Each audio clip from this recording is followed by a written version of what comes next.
Драго ми е што еве во овие 4 дена се одржува вториот поред вински саем, винска визија by Open Balkan, кој што прерастува во традиција. Северна Македонија и македонското вино се тука би рекол една од државите, односно држава со најголем број на представници. Имаме овој пат 28 земји, над 600 винари, 74 винари, токму од сите тие се од Македонија и го презентираат и промовираат македонското вино. По втор пат, како што кажав, се одржува овој саем во рамки на иницијативата Open Balkan. Овој пат заедно со Винитали, кој што е еден од најреномираните саеми кој што се одржува во Европа. Ние оваа година го посетивме и добро е што тоа значи и анимирање на многу други земји, производители, винари од целиот свет. Денеска тука може да се сретнат од Бразил, од Аргентина, од најдалечните вински дестинации.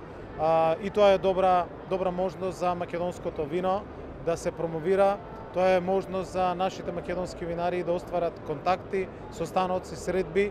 И еве во обиколките кои што ги правиме и денеска сме сведоци дека на секој еден македонски штанд се одржуваат состаноци, се подготвуваат договори, а тоа значи и отварање на нови можности. Македонија е винска земја, виното е наш најголем амбасадор. Моментално сме, според последните бројки, прва земја во регионот, дури пред Грција и пред останатите земји, во извоз на виното. Очекувам 2023 година да ги срушиме рекордите по вредноста на извезено вино. Особено е значено што расте извозот на флаширано вино и само во последната година имаме за 30% поголем извоз на флаширано вино. А тука би рекол дека еве едни од најпосетуваните се и македонските семејни винари, македонските мали бутик стартап винари. Пред само неколку години ние имавме 30, денеска сме до бројка од близу 300 регистрирани винари и како што кажав, најголем број на винари кои што се присутни овде во Белград на овој саем. Премиерот рече дека околу 20 милиони евра се увезени од Србија вино од Македонија. Дека најголем увозник на наше вино е Србија. Точен е тој податок? Да, најголем македонското вино најзастапено е први на земјите од бивша Југославија, регионот, меѓутоа исто така и Европа. Меѓутоа Србија, да, точно најголем извоз на македонското вино, околу 20 милиони долари последната година е во Србија. Меѓутоа се отвараат и, како што кажав, нови пазари, еве Кореја, Бразил, останати земји, нашите винари веќе подготвуваат и се реализираат договори. Новиот закон за вино кој што го донесовме токму во тој правец заради нашата застапеност на европскиот пазар. Носиме закон кој што е целосно согласен со Европската унија, а исто така владата и пред еден месец ја донесе и новата, за прв пат донесовме 10 годишна национална стратегија за развој на лозарството и на винарството. Бројките за растот на извозот, ова е на некој начин после тутунот, виното е најизвезуван земјоделски производ и рекордот кој што го достигнуваме значи дека навистина политиките и мерките кои што ги имплементираме, кои што ги работиме заедно со подсекторската група за вино, ги даваат своите резултати. Дали имаме доволно капацитети да го преработиме целото наше винско грозје, бидејќи претседателот на Србија рече дека најмногу грозје увезуваат србите од кај нас и го претвараат во убави вина. Да, вчера во говорот претседателот Вучич неколку пати го потенцираше токму значеноста и битноста на Македонија како винска земја, на она што го произведуваме и на препознатливоста и квалитетот на македонското вино, и затоа е токму таа побарувачка.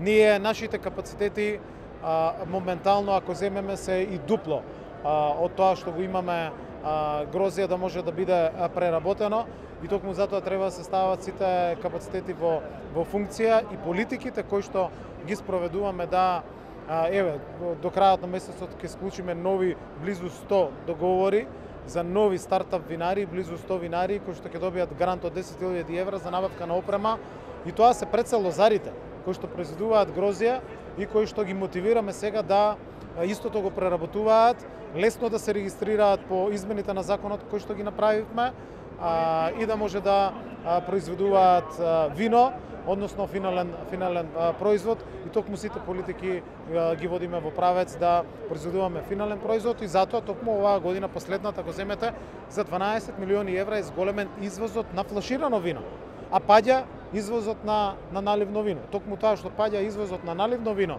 и расте извозот на флаширано вино говори дека навистина сите политики, мерки, активности водат во правец да го преработуваме нашето грозје и да работиме на брендирање на имиџот на македонското вино.